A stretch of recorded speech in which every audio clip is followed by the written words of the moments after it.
Hello everyone, welcome to master concept series. इस master concept series में अभी तक हम लोग 11 लेक्चर डिस्कस कर चुके हैं डिटेल्ड मैनर में। सारे कॉन्सेप्ट को हमने देखा, क्वेश्चंस भी किए, गेट के जितने PYQs बनते हैं उन सारे महा कॉन्सेप्ट से वो डिस्कस किए हम लोगों ने। सो ये लेक्चर 12 है, ठीक है। ये इस 12 लेक्चर में हम लोग क्या डिस्कस करने वाले हैं? हम लोग डिस्कस करने वाले हैं आपका इंस्ट्रक्शन साइकिल विद इंटरप्ट, ठीक है। हम लोगों ने सिंपल इंस्ट्रक्शन साइकिल डिस्कस की जब कोई इंटरप्ट नहीं आ रहा था, ठीक है। और इसमें हम लोग इस टॉपिक में हम लोग क्या डिस्कस करने वाले हैं इंस्ट्रक्शन साइकिल विद इंटरप्ट में, कि अगर सीपीयू किसी भी इंस्ट्रक्शन को फेच करता है आपके मेमोरी से फॉर द एग्जीक्यूशन, और ड्यूरिंग द एग्जीक्यूशन अगर कोई इंटरप्ट आ जाता है किसी डिवाइस से, तो how CPU will handle that interrupt, CPU उस इंटरप्ट को कैसे हैंडल करेगा, ठीक है। उस इंस्ट्रक्शन साइकिल को जो जिसमें इंटरप्ट आ रहा है उसको कैसे हैंडल करेगा, ठीक है।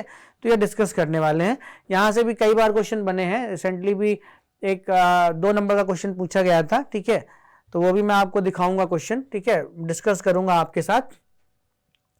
और बार्क में, इसरो में काफ़ी हार्डवेयर इंटरप्ट कौन से होते हैं, सॉफ्टवेयर इंटरप्ट क्या होते हैं, किसका ठीक है, फिक्स पॉइंट वेक्टर एड्रेस क्या होता है, ठीक है, ये सब भी पूछ लेते हैं। वो भी सब डिस्कस करूंगा आपके साथ 1 बाय 1। तो इस इंस्ट्रक्शन साइकिल विद इंटरप्ट, ठीक है, में हम लोग इंटरप्ट डिस्कस करेंगे, टाइप्स ऑफ इंटरप्ट्स कि कितने टाइप के इंटरप्ट्स होते हैं, ठीक है। हार्डवेयर इंटरप्ट, सॉफ्टवेयर इंटरप्ट, ठीक है। उनमें जो हार्डवेयर इंटरप्ट होते हैं उनमें कौन कौन से मास्केबल एंड नॉन मास्केबल होते हैं, ठीक है। कौन कौन से वेक्टर्ड एंड नॉन वेक्टर्ड होते हैं, ठीक है। सॉफ्टवेयर इंटरप्ट में कौन मास्केबल और नॉन मास्केबल तो वहाँ एप्लीकेबल ही नहीं है सॉफ्टवेयर इंटरप्ट्स में। सारे के सारे सॉफ्टवेयर इंटरप्ट्स आपके क्या होते हैं, वेक्टर्ड इंटरप्ट होते हैं, ठीक है। सो डिस्कस करेंगे सारी चीज़ों को अच्छे से, ठीक है। वेक्टर्ड क्या होते हैं, नॉन वेक्टर्ड क्या होते हैं, मास्केबल क्या होते हैं, नॉन मास्केबल क्या होते हैं। बेसिकली आपके इंटरप्ट 2 टाइप में डिवाइड होते हैं, हार्डवेयर एंड सॉफ्टवेयर, ठीक है। सो हार्डवेयर इंटरप्ट आपके 5 टाइप्स के होते हैं और सॉफ्टवेयर इंटरप्ट आपके 8 टाइप्स के होते हैं, ठीक है। तो वो सब डिस्कस R0 से R7 तक, ठीक है। तो उनमें कुछ आपके मास्केबल होते हैं, कुछ नॉन मास्केबल होते हैं, ठीक है। कुछ वेक्टर्ड होते हैं, कुछ नॉन वेक्टर्ड होते हैं। और maskable non maskable software interrupt में कैटेगरी नहीं एग्जिस्ट करती, ठीक है। और सॉफ्टवेयर इंटरप्ट में सारे के सारे आपके वेक्टर्ड इंटरप्ट होते हैं, सारे के सारे, मतलब फिक्स पॉइंट एड्रेस होता है सारे के सारे सॉफ्टवेयर इंटरप्ट का, ठीक है। तो ये सारी चीज़ें मैंने एक ओवरव्यू दे दिया आपको, डिटेल में यहाँ डिस्कस करते हैं हम लोग, ठीक है। This concept describes the execution sequence of an instruction along with the interrupt, ठीक है। ये जो कॉन्सेप्ट है इंस्ट्रक्शन साइकिल विद इंटरप्ट, ये डिस्क्राइब करेगा the execution of an instruction along with the interrupt, यानी कि during the execution of any instruction if CPU is getting the interrupt from any device, then how CPU will handle that interrupt. Okay, कैसे वो उसको handle करेगा। सो interrupt basically क्या होता है, interrupt is an unusual event that disturbs the normal flow of the program, okay, that disturb the normal flow of the execution, ठीक है। suppose I am teaching here and someone is knocking the door, okay, so my normal flow will disturb, ठीक है। जो मेरा teaching का normal flow है वो disturb हो जाएगा। मेरा जो ध्यान है, मेरा जो कंट्रोल है, यहाँ टीचिंग से हट के फिर दरवाजे पे चला जाएगा, डोर पे चला जाएगा, ठीक है। सो इस तरीके से नॉर्मल फ्लो क्या है, इंटरप्ट आपका क्या है, interrupt is an unusual event जिसको आप नहीं चाहते, इसको सीपीयू नहीं चाहता कि वो आए, ठीक है। Interrupt is a simple language है, आप किसी बुक में देखोगे आपको डेफिनेशन नहीं मिलेगी, ठीक है। सो ये सिंपल लैंग्वेज डेफिनेशन है जो मैंने खुद डिजाइन की है, ठीक है। Interrupt is a unusual event to disturb the normal flow of the execution, okay. जो नॉर्मल फ्लो ऑफ एग्जीक्यूशन को डिस्टर्ब कर देते हैं वो इंटरप्ट होते हैं। दिस साइकिल कंटेन्स 3 सब साइकिल्स, ओके। सो जो interrupt instruction cycle with interrupt होती है वो 3 सब साइकिल्स को कंटेन की होती है।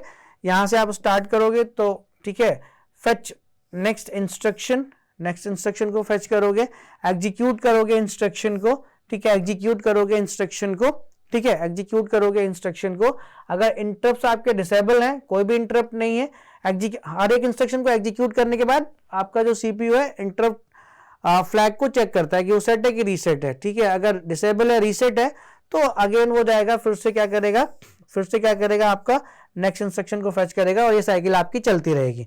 बट अगर इंटरप्ट फ्लैग को चेक किया और इंटरप्ट आपके इनेबल है, ठीक है, सेट है, ठीक है, तो वो क्या करेगा, नेक्स्ट इंस्ट्रक्शन को फेच करने से पहले वो जो भी प्रोग्राम काउंटर की वैल्यू होगी, ठीक है, उसको एग्जीक्यूशन को हॉल्ट कर देगा, मतलब कि उसको स्टैक वगैरह में डाल देगा, ठीक है।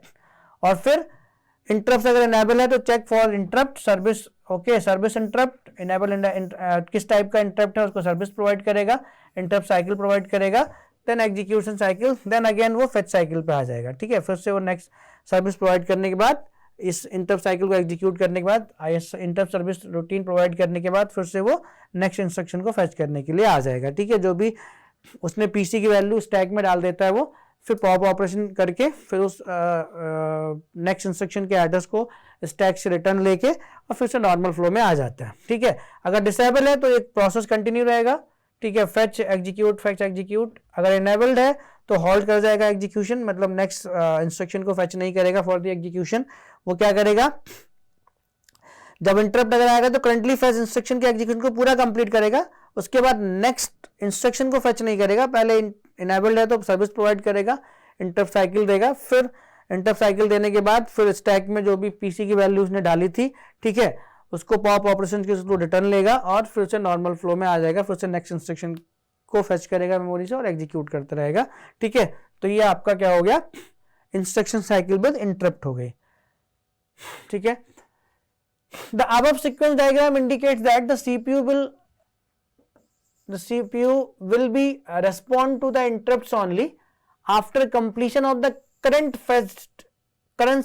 instruction execution. ये बात आपको याद रखनी है, during the execution of any instruction, if CPU is getting the interrupt, so CPU will not leave that instruction in between. Currently fetch instruction को बीच में नहीं छोड़ेगा, स्टॉप नहीं करेगा उसके एग्जीक्यूशन को, first it will complete the currently fetch instruction, then only it will go to provide the service to the interrupt, it will go to execute the interrupt cycle, okay. तो ये point याद रखने वाला है, जैसे ही उसको interrupt मिलेगा वो करंटली फेच इंस्ट्रक्शन को बीच में नहीं छोड़ेगा, पहले उसके एग्जीक्यूशन को कंप्लीट करेगा, देन नेक्स्ट प्रोग्राम काउंटर की वैल्यू को स्टैक में पुश करेगा, फिर जो इंटरप्ट आया उसको सर्विस प्रोवाइड करेगा, फिर से प्रोग्राम काउंटर की वैल्यू जो स्टैक में पुश की थी पॉप ऑपरेशन एग्जीक्यूट करके उसको रिटर्न लेगा और फिर नेक्स्ट तब जाएगा नेक्स्ट इंस्ट्रक्शन को एग्जीक्यूट करने। When the interrupt is not present, then the CPU fetch the next instruction from the memory to execute. अगर इंटरप्ट नहीं प्रेजेंट है तो ये प्रोसेस चलता रहेगा, फेच करेगा, एग्जीक्यूट करेगा, फेच करेगा, एग्जीक्यूट करेगा। When the interrupt is present, then the CPU push the program counter value into the stack, ठीक है, and provide interrupt cycle to provide service to interrupt, okay, interrupt को service provide करने के लिए interrupt cycle execute करेगा अगर interrupt है तो। After providing ISR interrupt service routine, CPU encounters the IRET instruction, okay, instruction return.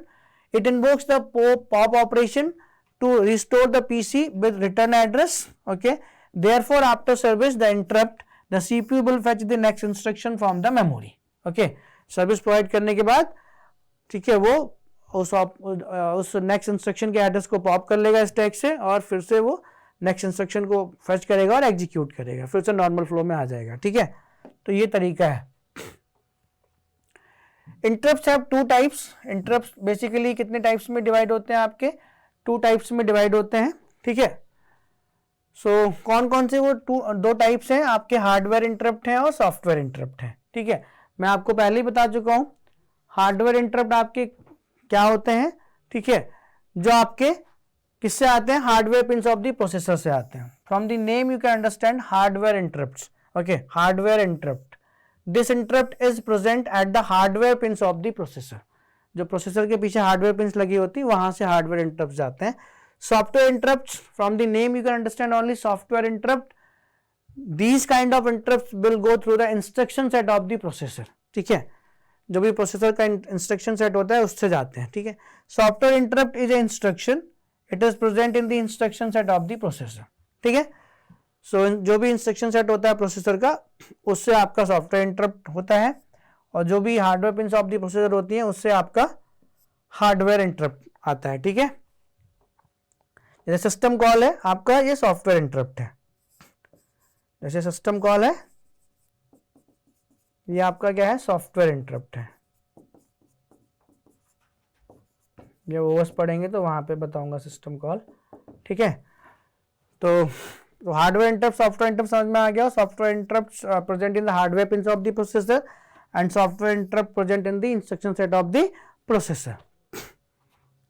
ये कई सारी कैटेगरीज हैं, ठीक है।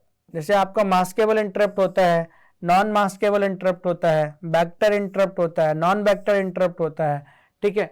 तो जो आपका मास्केबल इंटरप्ट है, ठीक है, मास्केबल इंटरप्ट को हम लोग इनेबल और डिसेबल कर सकते हैं based on the input value. Maskable उनको कंट्रोल कर सकते हैं, ठीक है।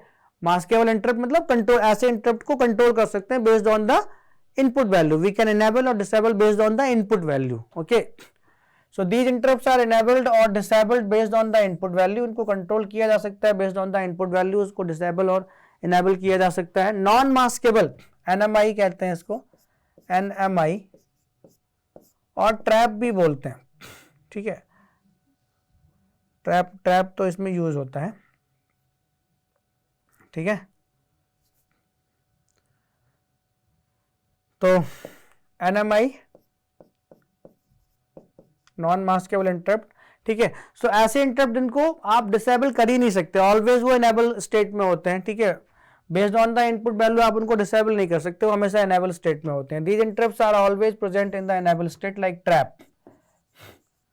हार्डवेयर इंटरप्ट का टाइप है RST 4.5 फॉर एग्जाम्पल, ठीक है।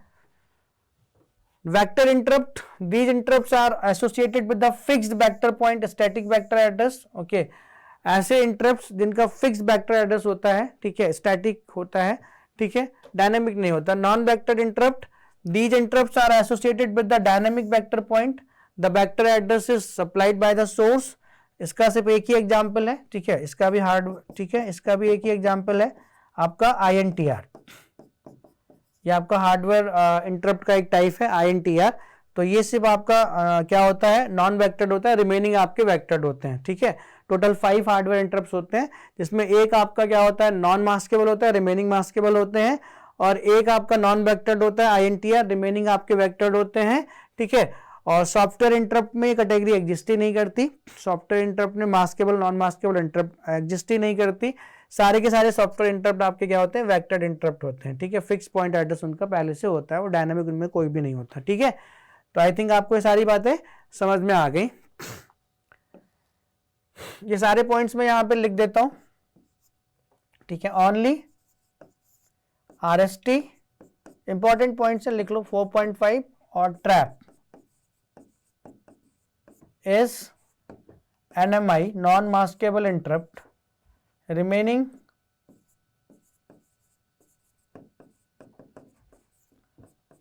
Hardware interrupts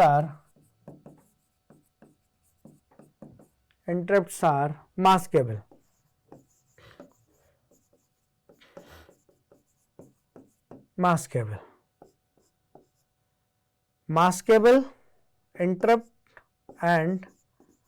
Maskable interrupt and NMI, non-maskable interrupt, is not applicable in software interrupt। Software interrupt में एप्लीकेबल नहीं होती, ठीक है। Next point, only INTR is non-vectored interrupt, remaining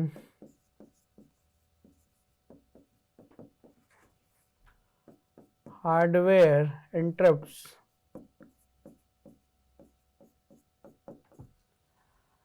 are vectored, okay। All software interrupts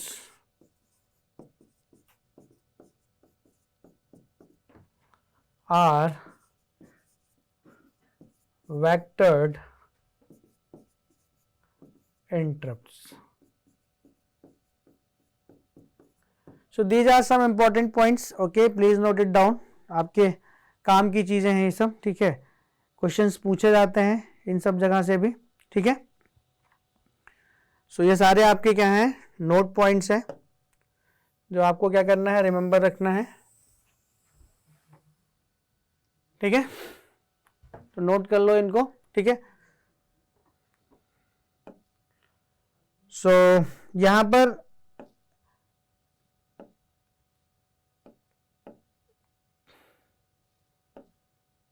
पर मैं आपको कुछ important points दे देता हूं,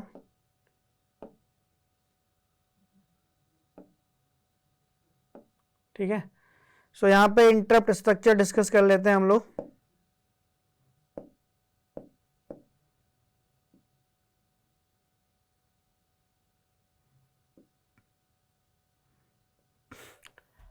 इंटरप्ट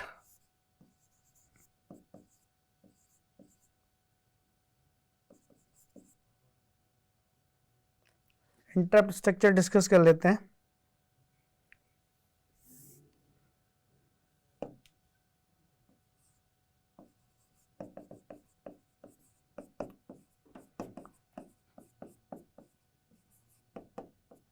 सो इंटरप्ट स्ट्रक्चर आपके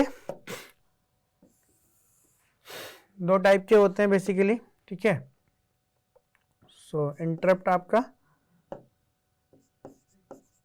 दो टाइप में डिवाइड होता है आपका, hardware interrupt and software interrupt. Hardware interrupt and software interrupt,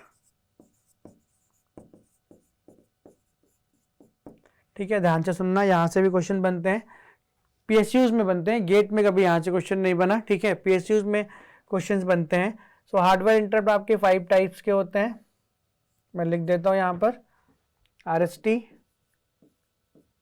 7.5, RST 6.5, RST 5.5, RST 4.5 जिसको हम लोग ट्रैप कहते हैं, एंड लास्ट में है आपका INTR, okay. Then after software interrupts आपके RST 0, RST 1, RST 2, RST 3, RST 4, RST 5, RST 6 and what RST 7, okay. So यहाँ पे मैंने आपको बताया था कि RST 4.5 ट्रैप जो होता है वो नॉन मास्केबल होता है, रिमेनिंग मास्केबल होता है। INTR नॉन वेक्टर्ड होता है, रिमेनिंग आपके वेक्टर्ड होते हैं, तो इनका फिक्स वेक्टर एड्रेस होता है, तो वो भी मैं आपको ये बता देता हूँ। RST 7.5 का, ठीक है, 003CH होता है फिक्स वेक्टर एड्रेस, इसका 0034H होता है, इसका 2CH होता है, इसका 0024H होता है, ठीक है। ये आपका वेक्टर एड्रेस है आपका, ठीक है, अंडरस्टूड। RST 0 का फिक्स वेक्टर एड्रेस क्या होता है, 000, ओके, 8000, सभी 0 होता है आपका, ये कुछ फिक्स्ड एड्रेस है H। देन यहाँ पर एक सीक्वेंस बन जाता है, फिर 8 ऐड कर दो, 0008H, फिर 2 0010H, फिर से 8 0018H। कई बार PSUs में पूछा गया, बार्क वगैरह में, इसरो में, 00 then 220H, then 0028H, then 0030H, then last में फिर से 8 ऐड कर देंगे, 0038H, ठीक है। तो RST 0 से लेके RST 7, ठीक है। टोटल यहाँ पे कितने 8 सॉफ्टवेयर इंटरप्ट्स होते हैं, 5 हार्डवेयर इंटरप्ट्स होते हैं। ये सबके जो ये सारे के सारे सॉफ्टवेयर इंटरप्ट्स आपके वेक्टर्ड होते हैं, सबका फिक्स पॉइंट एड्रेस होता है। और हार्डवेयर इंटरप्ट्स में आपके 4 जो है वेक्टर्ड होते हैं, INTR नॉन वेक्टर्ड होता है, तो चारों का फिक्स पॉइंट एड्रेस ये है, ठीक है, स्टैटिक वेक्टर एड्रेस है, ठीक है। तो ये भी इंपॉर्टेंट है आपके लिए, ठीक है, इसको भी नोट डाउन कर लो सभी लोग, ये भी लिए आपके लिए इंपॉर्टेंट है, ठीक है। तो ये भी नोट डाउन कर लो सभी लोग, इंपॉर्टेंट पॉइंट है ये भी आपका इंपॉर्टेंट पॉइंट है।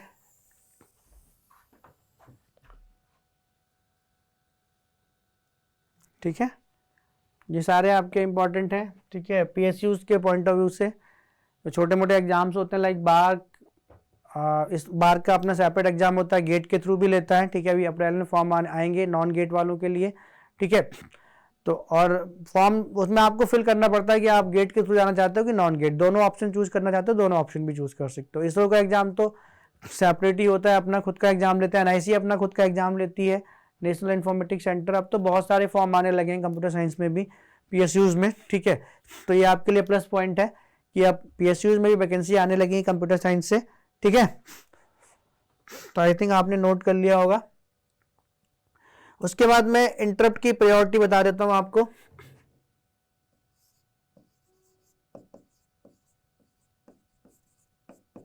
ठीक है, इंटरप्ट प्रायोरिटी।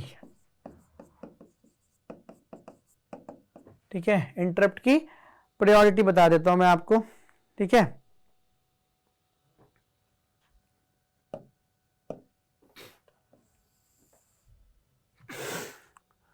सो ये प्रायोरिटी जो है हमारी, ये जो इंटरप्ट की प्रायोरिटी है अकॉर्डिंग टू 8085 माइक्रो प्रोसेसर है। सो सपोज ये मेरा 8085 माइक्रो प्रोसेसर है।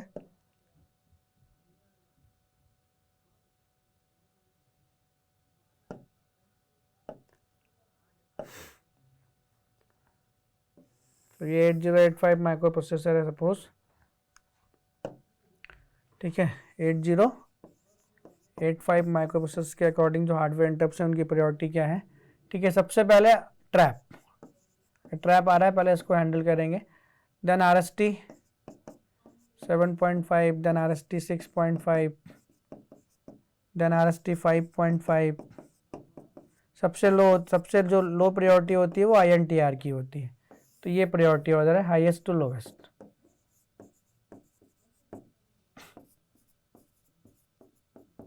Highest to lowest. ठीक है, तो ये भी आप नोट कर लो, ये भी इंपॉर्टेंट है आपके लिए।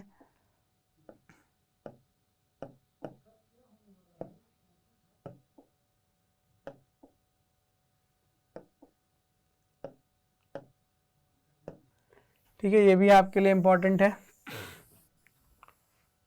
ठीक है, किसी का भी लेक्चर आप सीओ का देखोगे आपको इतना डिटेल में चीजें नहीं मिलने वाली। ठीक है, तो यहां पर और भी चीजें मैं आपके साथ डिस्कस कर लेता हूं जो इंपॉर्टेंट है, जहां से क्वेश्चंस बनते हैं आपके। ठीक है, जो इंपॉर्टेंट है आपके क्वेश्चन जहां से बनते हैं, रिस्क एंड सिस्क। ठीक है, reduced instruction set computer, reduced instruction set computer. Okay, reduced instruction set computer, RISC की फुल फॉर्म होती है reduced instruction set computer. It supports the more number of the register. Okay, number of registers ज्यादा होते हैं यहाँ पर। कुछ important points ही लिखे हैं मैंने। ठीक है, it supports few number of addressing modes. Okay, it supports fixed length instruction format, fixed length instruction format को सपोर्ट करता है।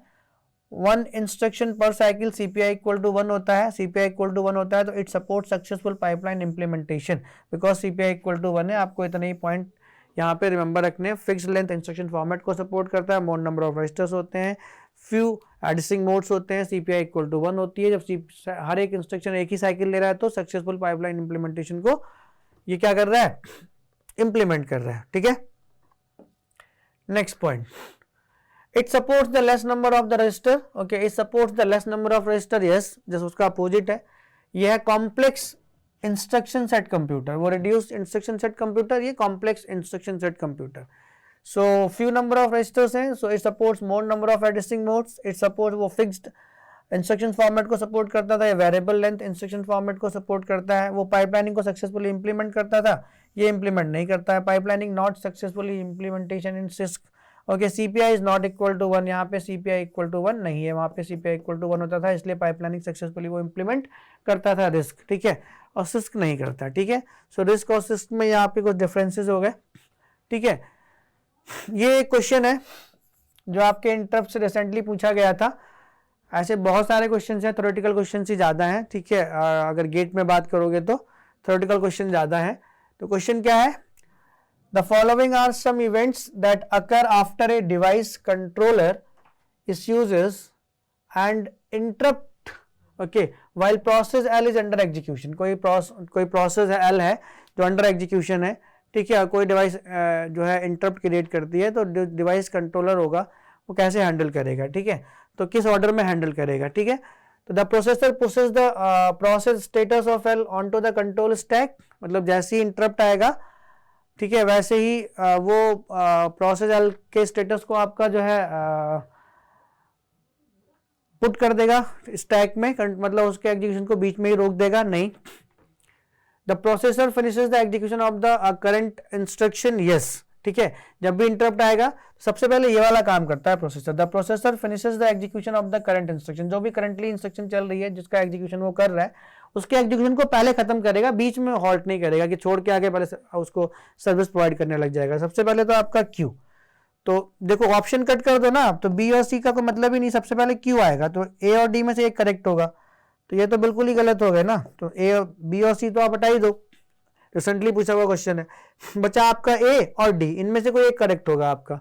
अब देख लेते हैं कौन सा करेक्ट है. तो क्यू के बाद क्या होगा फिर, सबसे पहले क्या करेगा, the processor finishes the execution of the current instruction, ठीक है, सबसे पहले आपको इंटरप्ट आएगा तो प्रोसेसर जो करंटली फेच इंस्ट्रक्शन है उसके एग्जीक्यूशन को खत्म करेगा.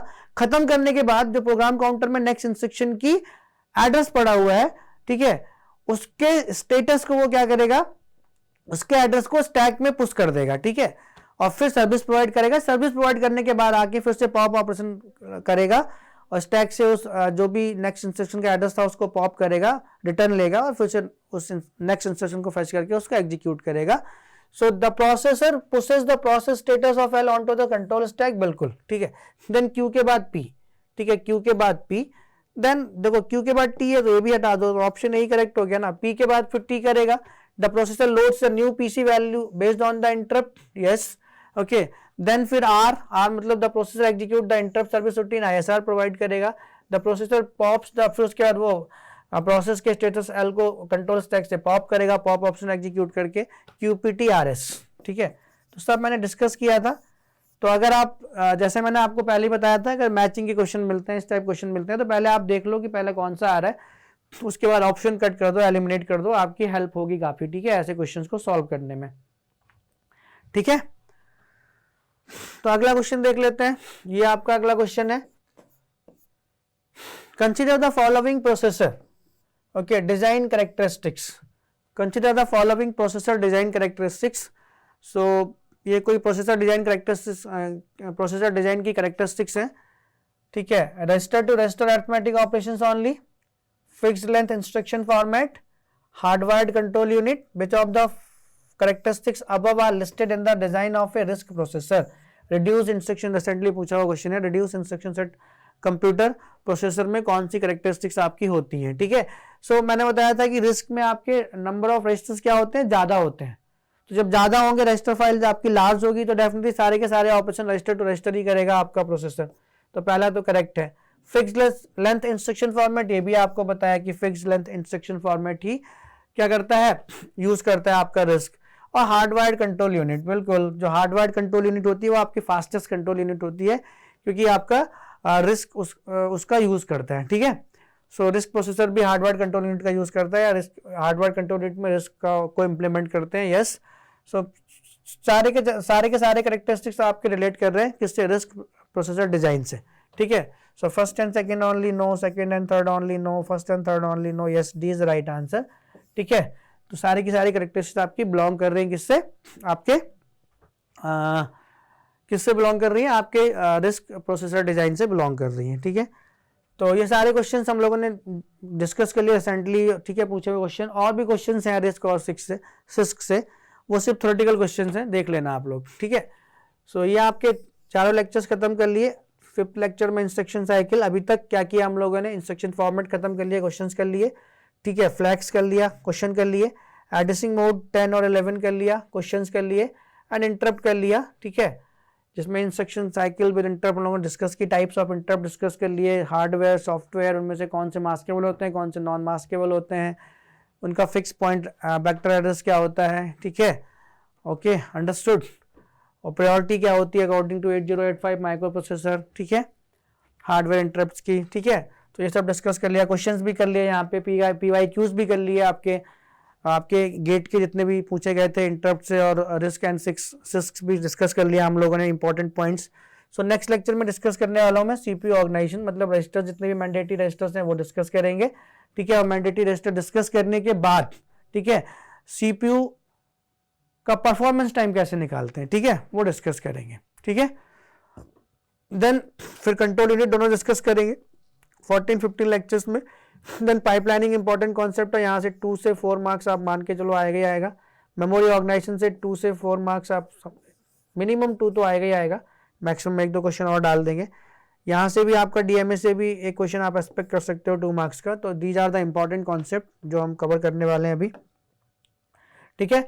सो thank you so much my dear friends for your love. और अगर आप एंजॉय कर रहे हैं सीरीज को तो कमेंट जरूर करिएगा कमेंट सेक्शन में, और अपने फ्रेंड्स को भी शेयर करिएगा। So thank you so much my dear friends for your love and support. Thank you so much.